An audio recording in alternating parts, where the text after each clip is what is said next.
All right. Good morning, everyone. And thank you for joining us for our August Brunch and Learn. Today, we are honored to welcome Dr. Carly Retterath, Superintendent of Mandan Public Schools. Under her leadership, Mandan Schools has helped to bring to life the Mandan PlayLab, which is a unique early learning resource that reflects the power of community collaboration. Through partnerships among the school district, the Mandan Early Learning Coalition, and numerous community organizations, the Play Lab has become a place where children and families can learn, connect, and thrive together. And Dr. Retterath is here today to tell you about how that came about and the benefits that it has provided to the school district and the community at large. So with that, Carly, you can go ahead and take it away. All right, thank you. And I'm not sure how the permissions are set on this, but if people want to ask questions as we go, I have zero problem taking questions as we go. This works best kind of as a conversation. But really, Mandan Little Learners in our Play Lab, which is part of that, really stems out of work that began in about 2019 with some literacy grants awarded from the North Dakota Department of Public Instruction. And really, to their credit, they allowed a lot of those early grants to be written to community needs and what does that community want and need. And there's an early learning component to some of those early grants.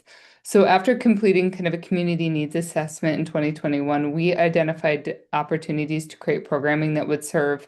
Our goal was really to serve all young children and families in the community while delivering kind of a consistent message about the importance of early literacy and learning across multiple early childhood partners. We really recognize that we are not necessarily the experts on early learning, but we have community wide early learning, kind of almost an ecosystem, if you will, between Head Start and Right Track and all sorts of different community partners that we could lean on to identify needs and supports and programming.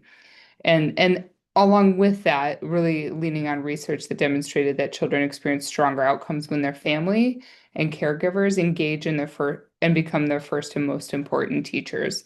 So we really kind of designed around that community collaboration and leveraging caregivers and parents as the most important teachers of their children, especially early on.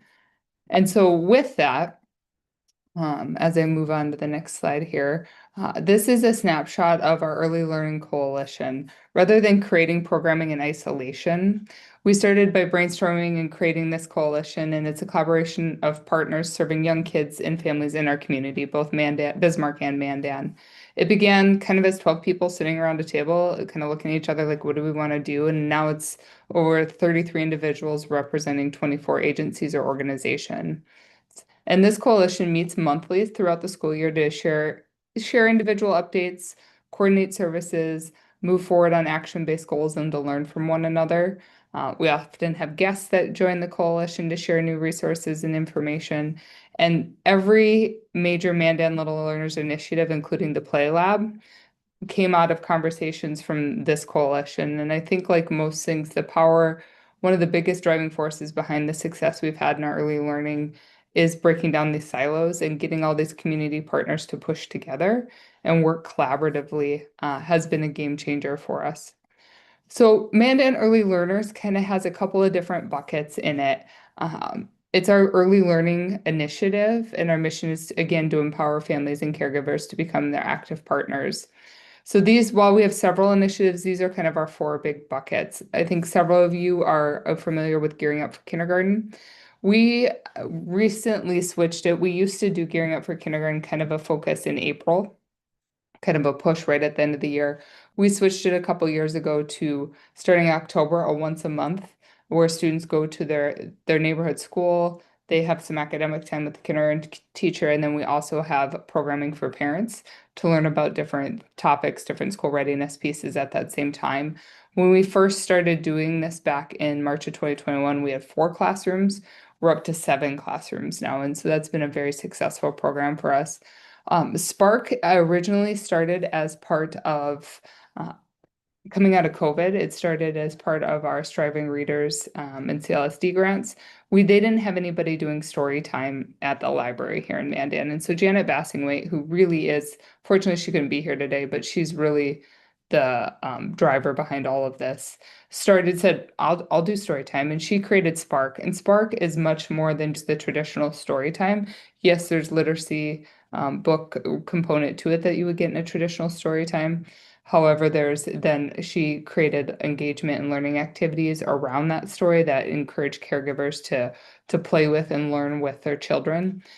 This really sparked the PlayLab, which I'll get into. Spark again started at the library. I had the opportunity to take my daughter to the first one. It was a traditional kind of size of a story hour, 7 kids, 8 kids and their parents.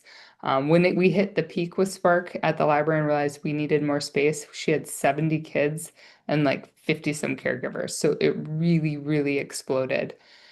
Family playgroups, another that really came out of the coalition, families wanting more time together, wanting more opportunities, especially on the weekends.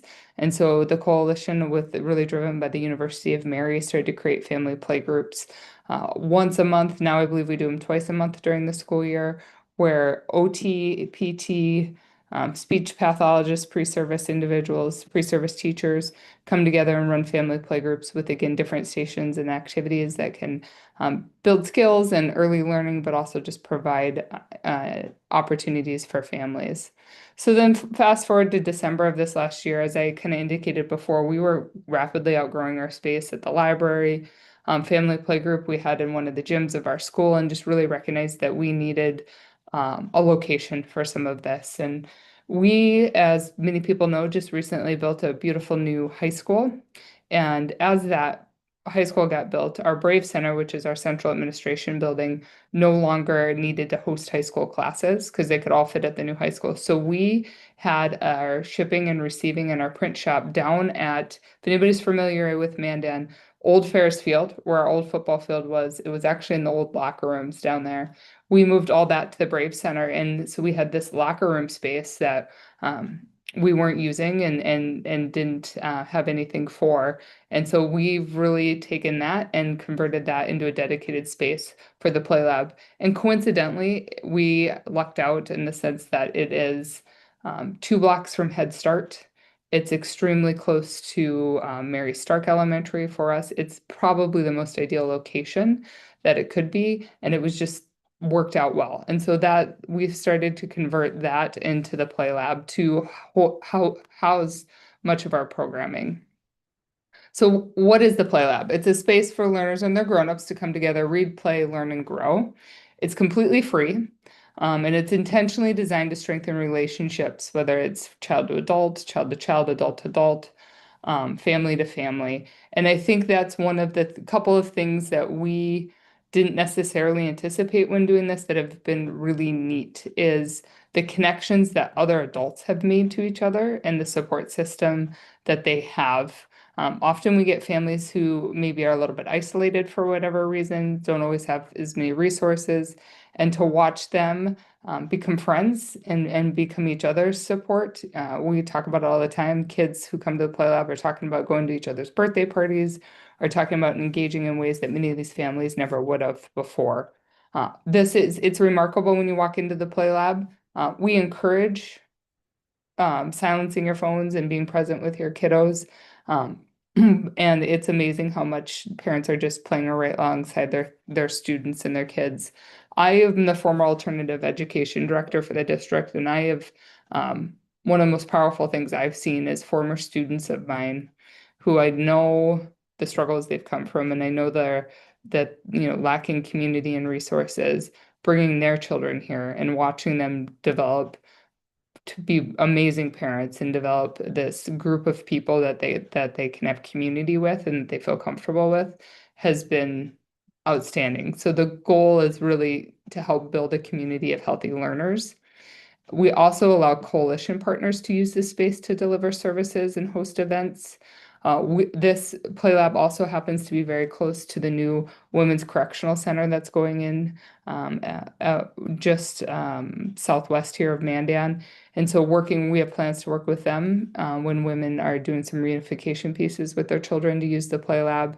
Other people have had events here. Three Rivers Human Services has used it for some home visit type situations where parents can have a more comfortable environment to interact with their students. So we've really been able to use it for a lot of different really important community resources and opportunities for families. So what kind of began as just an idea has grown into, since December, has served nearly 300 families and 500 plus individual children.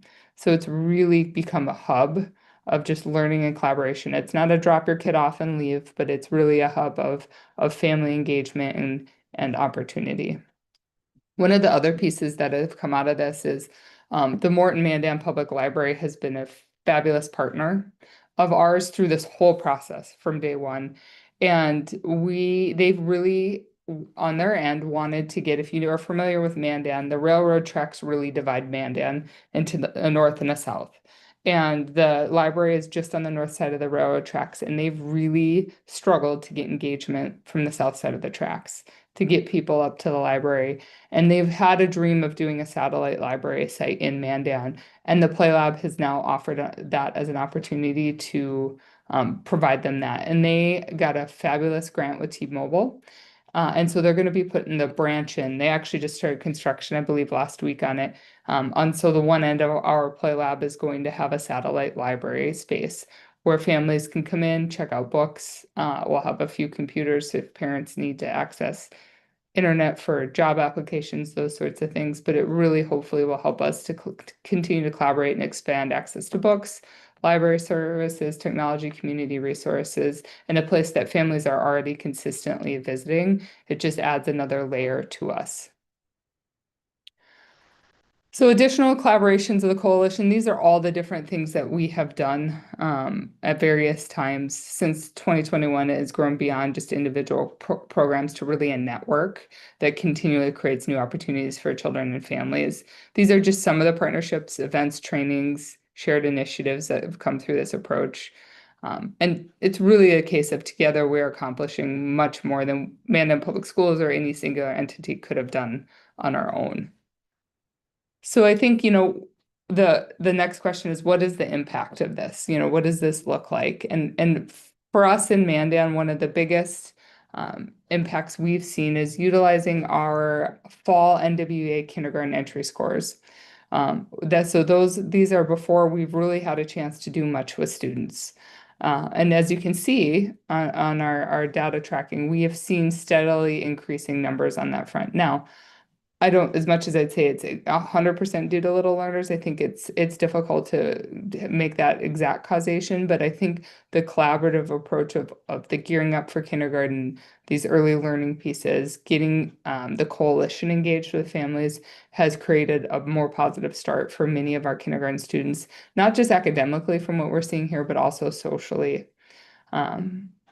So one of the milestones I touched on earlier, we expanded gearing up for kindergarten from a 4-week spring program to a year-long monthly model. Along with that play group, these family engagement opportunities we really think coincide with the continued growth and readiness. Our next kind of step to this is to hopefully continue to track some of these students if we can get that information on are they more prepared, not just in kindergarten, but what does that look like when Carly hits 3rd grade or 5th grade if their family engaged in some of these early opportunities. So funding, how does this look? So much of this work started in those early literacy grants. Since then, that grant funding has gone away. But we decided as a district that we were seeing the impact of what this is and the power of what it could do, that we couldn't just let it disappear. And so we committed to funding the early learning coordinator position, which is Janet Bassingwaite, from the district level. That was just too important for us. We made that commitment. In addition, we do maintain a small budget for Spark, gearing up for kindergarten, and the family play group. Now, we have in-kind support all the time by coalition members to keep those going. But we do have a budget for those. And we obviously support the operation and maintenance of the PlayLab facility. But many of the furnishings and equipment were like repurposed throughout the district, and different things we were able to do. However, that's really where it ends. And much of this PlayLab has come as a result of donations by families. They're constantly bringing us different toys and money and different donations. We've also, and I'll get to it here, had several great grants and sponsors. Janet has been fabulous at reaching out, and we've really honestly, it's been a brick at a time that we've built this. We didn't just, it's been a slow evolution, and we're continuing to look for ways to expand and how do we help other communities do this sort of work. And so as we continue to grow, it really is dependent on continued community partnerships and financial support. So these are just a few of the grants and donations we've had. I touched on the T-Mobile for the library. Marathon Petroleum's been a great partner for us, the Paris Family Foundation, Mandan Baseball. And these have been allowed us to do all sorts of things besides we've had to do a little bit of construction work on the building. It's allowed us to purchase materials, bring in different individuals to do programming. It's really, we wouldn't be where we were without grants and donors, or where we are. So a few connections to some statewide resources. So the concepts and implementation that we used for Mandan Little Learners in the PlayLab are really firmly grounded in research and evidence-based practice. And so the North Dakota recently released the Early Learning and Family Engagement resources that you see on here, including School Readiness Guidebook. Janet had the opportunity to synthesize the evidence-based practices that we've implemented in Mandan here through Mandan Little Learners into a framework that communities can adapt to meet their local needs. And you'll really find that framework in this school readiness for legendary learners. What we've learned with Mandan Little Learners isn't defined by one program or facility. Rather, it's an intentional framework that guides the work, bringing partners together, engaging families, and leveraging unique community resources, measuring outcomes, and growing strategically over time. This is something that, again, it's been a brick at a time. You got to walk before you run, and just starting to move is the first step. By implementing this framework, it has allowed us to refine a process that demonstrates that it can be effective, and we've been able to identify practical action steps that could help other communities build systems that reflect their own strengths and priorities if they're interested. So what's next? It's rewarding to see these measurable results, but I think we always, what's next? How do we continue to build? For us, a few different things specific to our site. We really are looking to do some outdoor play space, some nature-based play space, so we can continue to build opportunities for families to engage in nature and in play outside, continuing to hopefully expand. Right now, we offer Spark twice a week, still at the library. We didn't want to take it away from the library. And twice a week at the PlayLab, a morning and an afternoon session. So a 9 to an 11 and a 3:30 to like 5:30 time. In addition, like during the school year, play groups run 2 Saturdays a month. And then we have other opportunities sewn in there, but we would obviously always like to continue to offer more opportunities for families as we're able to build it and staff it. So we're proud of what we've built together. A community continues to invest in us, and whether, like I said, we thought we were going to have to be closed in August just because of staffing and coming back together, and we had a family bring us a $1,500 check and say, you got to stay open. Our family loves this. We want to make sure that families can continue to operate, be here in August. And so it's just really become something much bigger than just Mandan Public School as well. It started with us, and we continue to drive it. It is far bigger than anything we could have done on our own. And then that's really what I had. This is Janet. She is the classic example of really great things happen when you hire exactly the right person.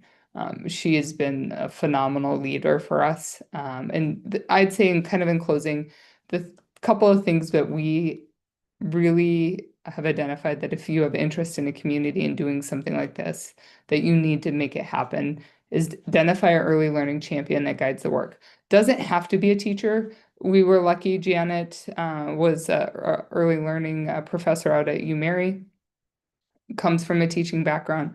I wouldn't say they have to be a teacher, but it needs to be somebody who can champion and guide this work and understands student and child development and can work with adults well. I think of OTs, nurses, PTs, really anybody in your community that has some of that developmental background can be your champion. I think the number two thing is bringing partners together around a shared vision for children and families in your community. Every community's partnership or coalition is going to look different based on community resources, based on what you've identified as a need or a want as a community. But really bringing partners around that shared vision of what you want for children and families is essential to this. I think the third piece is we've got to empower families and caregivers that they're their child's first and most important teacher. That is so integral to this work. And we've really seen it as students transition to school. Many of these parents and caregivers are much more connected with us, much more comfortable communicating with the school, much more engaged because they've been that engaged early on and had those positive experiences. 4 was using evidence and developmentally appropriate practices to guide decisions, how you structure the space, how you structure learning activities. And then just really thinking strategically, leverage existing community strengths and resources.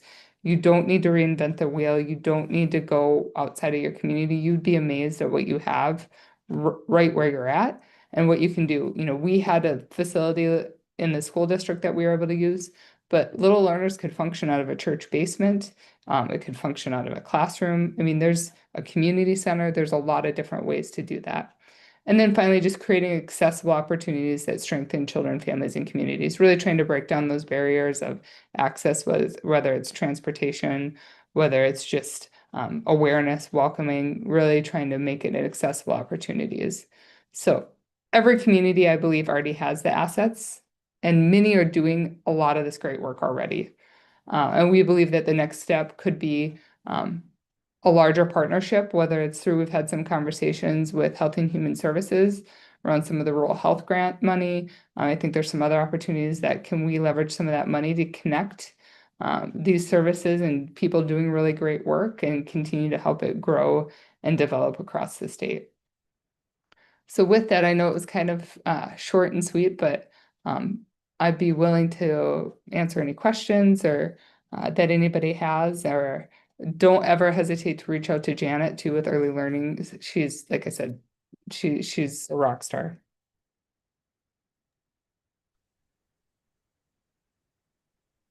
Right, Carly, I'm looking at the Q&A. If anybody has any questions for Carly, feel free to jump in the Q&A and or even in the chat and shoot those over to us. But we'll give that a couple of minutes. But I think this is I think that maybe the third time I've heard Carly talk about this. It almost seems like not sufficient to call it an initiative because it Right. just seems like it's grown to such an amazing thing that you've been able to with all of the partners that you've connected with to provide for your community. But I think it just really shows the power of collaboration. And I know our districts throughout the state, we're forced to collaborate to be able to provide the services and the just the educational services that our districts provide. But all of this is just Absolutely. so it just really shows what you can do when you collaborate with others. Absolutely. I have no doubt, we have no intention of doing this, but I have no doubt if I said tomorrow that the school district isn't going to fund this anymore, that there's so much community and partnership in there that that coalition wouldn't figure out a way to make it continue to go. And I do want to throw out there too, if I know people are all over the state, but if you ever want to come see it in action, it's really hard to describe it until you see it, and see it work, that we would love to have people come take a look at it, especially if you have interest in doing something in your own community. I saw in the chat, somebody asked if I had any information about the rural health money. I actually have a meeting with them at 1 o'clock today.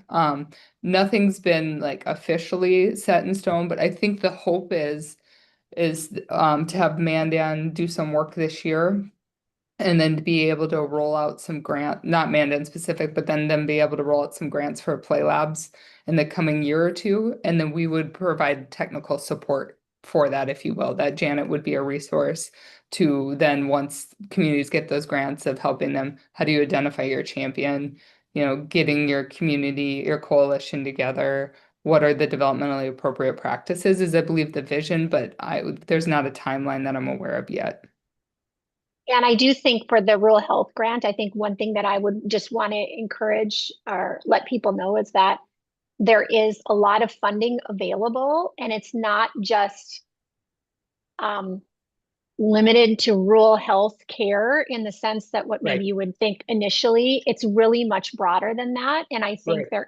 there will be opportunities for school districts and other community partners to get access to some of that funding, that grant funding. And so I would definitely encourage people um, to keep an eye out for that. And we'll try to gather some information as it's still pretty early in the process, as you Yes. said, Carly. So it's hard to know exactly what paths these would take, but I think there is a lot of opportunity for these grant funds to be used in various different ways, kind of beyond what we traditionally think as rural health care. Yeah.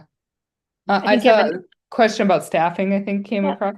Really, yep. Janet's our only staff that we have for it. For the Play Lab specifically and for Spark, we have some volunteers that come, lend a hand. Typically when she does Spark groups, there's two people there, her and a volunteer. But sometimes it's just her. We do a lot of interns come and volunteer there or have their time there. The coalition, when the coalition does events, we give them a key fob and they come in and they staff and run their events. So it's really considered kind of that community space to utilize. I will say roughly, when you look at our buckets between gearing up for kindergarten, Spark, family play group, and the play lab, we really operationally do that for about $150,000 a year, which is not that much money. I mean, when you're looking in the scheme of things now, we are heavily enhanced by donors and grants and things like that to kind of what I'd say round out. But to do something like gearing up and to do something like Spark twice a week in the church basement and to do some of these things on a smaller scale, it does not have to be cost prohibitive for a district. I really think you would be shocked at what you could do for not a tremendous amount of money. I know budgets are tight, don't get me wrong. I know that is good as well as anybody, but don't think this has to be cost prohibitive. Well, and I think you've said it before, Carly, that school districts can be great connectors, right? Yeah, And so I think this is just an example of that. And then like you said, kind of walk before you run, just starting small yeah, can really, and see what you can do. And then you'd be surprised at where you can get to over time. absolutely. And we've hit some dead ends. Don't get me wrong. This hasn't all been sunshine and rainbows and unicorns all the time. When we were running out of space with the library, if anybody who knows Mandan, the Rice Bowl Chinese restaurant used to be on the second level at the library, and they moved to a different location. And so we, for a while, were working with the library, like maybe we take over the second story. But it became pretty apparent, and they're good partners with us, that we just had conflicting visions of programming and they had ideas for the space. And we had enough of a relationship there that we were able to kind of walk away and say, okay, this isn't going to work. Let's find plan B. And we were able, and so you're going to have to pivot and not everything, but if you start small and get some momentum, it's and get people to the table, it's amazing what can happen. Exactly. And like Carly said, she's more than willing to provide, further information offline if anybody has questions. And Janet is available to answer questions as well. I think this, as many of you know, we've been working with our other partner associations to, kind of lift up public schools and public education in North Dakota, and trying to encourage districts and others to share the great work that's happening in our public schools. This is just a great example of that, kind of beyond like the school hours and Mhm. the confinements of the school building, to really show like our public schools are doing a lot to support families and their communities and how important our public schools are. And that's why, these types of things really go a long way to tell the story of what public schools and public education is doing to benefit um, communities and just our state overall. And so I'd really encourage you all, if you have similar stories or just something along these lines that you'd want to share, to please Yeah. reach out to us and share those, because these are really important stories to tell. Um, as we approach another legislative session here in the next 4 to 5 months, these are the types of things that we'd love to share in Bismarck when we're talking about funding and how important it is to maintain the level, not just maintain the level, but to really what are the types of things our public schools are doing, and why is it so important to make sure that we're adequately funding, because then it allows you as a district to do some of these other things when you're not having to worry about healthcare costs rising so much that you're having to devote shift your funds elsewhere. And so these are things that we really want to hear about. I think the funding and the beauty of what got us going with those early DPI grants was the flexibility that was given within that funding that allowed us to, obviously there's certain non-negotiables, but it allowed us to tailor a program that met our needs. And while it's been at times maddening and at times difficult, the fact that we've been able to kind of build it on our own terms, for lack of a better way to put it, has allowed us to really be able to meet our need in Mandan. And what the need in Mandan is might be very different in Watford City or Minto or, Minot. And so having that funding and braiding together funding, but then also being able to create a system that really allows local need to be met is essential to this as well. Absolutely. Carly, I don't see any other questions. Is there anything else that you wanted to share before we? No, I'm super proud of our community for this because I think this represents far more than just Mandan Public Schools. And, I get excited about a lot of things, but this is one of the things in my job that I'm probably the most excited about right now. And just, and I've gotten to experience it as a parent. That was one other thing I was going to say is, while this is obviously very good for our families who are maybe lacking resources and exposure, this is good for all kids. And I have a first grader this year, so she's been able to take advantage of a lot of this as it's been up and coming. And just the things I've learned as a parent and the things that she's gained from this program are measurable and remarkable too. So think as a community, this benefits all kids and all families, no matter kind of where they're coming from. So, and I'll just reiterate again that please reach out to myself or Janet if you have questions or, like I said, want to come look at it or have an idea. We'd love to collaborate because this is really only as strong as the amount of people you have involved in it. So Absolutely. Well, Carly, we really appreciate you sharing all of the great information that you provided today about your play lab and all of the other components to that. Again, anybody has any questions, Carly and Janet would be happy to answer those. And then again, please, we'll gather some more information about that rural health and share that out as we learn more. But like I said, it's not quite crystal clear exactly what paths we'll be able to take with that. But just know that that is an option, I think, that will be available for. When we have more information, I'd be more than willing to do kind of a follow-up of. Perfect. That would be great. Okay. And then we will have our September Brunch and Learn. I should have had the data. But we will have that on the 16th. And I believe we have Stan Schauer from DPI is going to come and talk maybe some Infinite Campus and some information on assessments. So stay tuned for that. We'll be sending out information soon on that. Carly, thank you so much. Thank you. I appreciate you and all the work that you do and for sharing this great information with everyone today. Everyone have a great rest of your Wednesday. And thanks again. All right. Thank you.